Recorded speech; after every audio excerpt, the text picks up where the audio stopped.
और एक दो काम करना, फालतू का खर्चा बंद। साबुन मत खरीदो, बहुत फालतू खर्चा।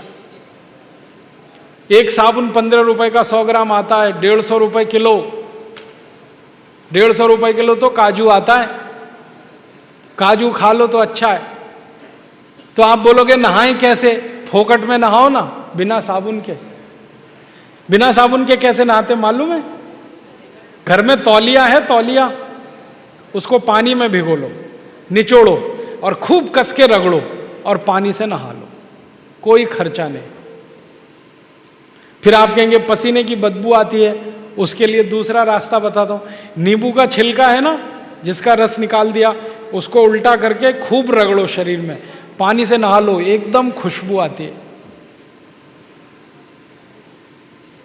और नहाने का एक तरीका बताता हूं। अपने देश में एक महाशिवरात्रि त्योहार आता है, शंकर जी को उस दिन स्नान कराते हैं। किससे? दूध से कि लाइफ बॉय से? पता है शंकर जी लक्स लगाते हैं? नहीं ना, शंकर जी दूध से नहाते हैं। क्यों? सोचा कभी क्यों? मैंने सोचा ये शंकर जी दूध से क्यों नहाते हैं? भक्त लोग साबुन से नहाते हैं, भगवान जी को दूध से नहलाते हैं। दूध से इसलिए नहाते हैं कि दूध सबसे अच्छे तरीके से शरीर का मैल निकालता है। दूध को हम लोग विज्ञान की भाषा में कहते हैं बेस्ट क्वालिटी क्लिंजिंग एजेंट, सफाई करने वाला। आप एक दिन ऐसा करना, दूध लेना थोड़ा कच्चा, उसको चेहरे में लगाना, फिर रुई से चेहरे को पोंछना, रुई एकदम काली काली हो जाए। कैसे? आपने दूध लगाया, गंदगी सब बाहर आ गई, रुई से पोंछा, रुई पे आ गई। माने गंदगी निकालने का काम दूध करता है।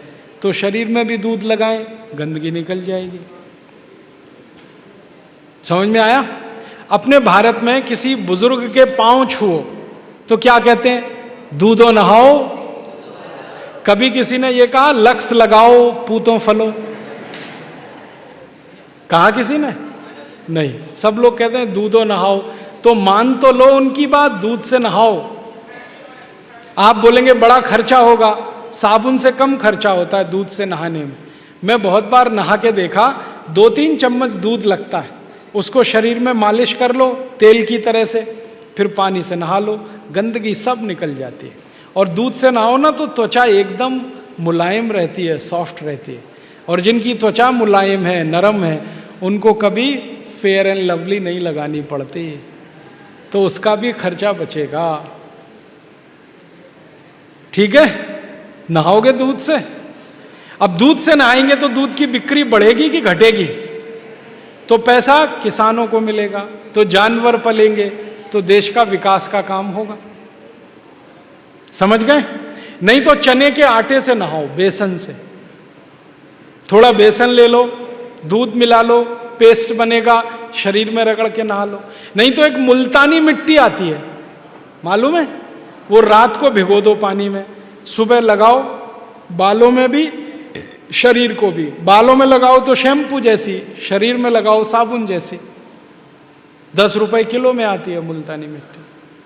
ये सब नहाने के तरीके हैं। ठीक है? पैसा बचाएंगे।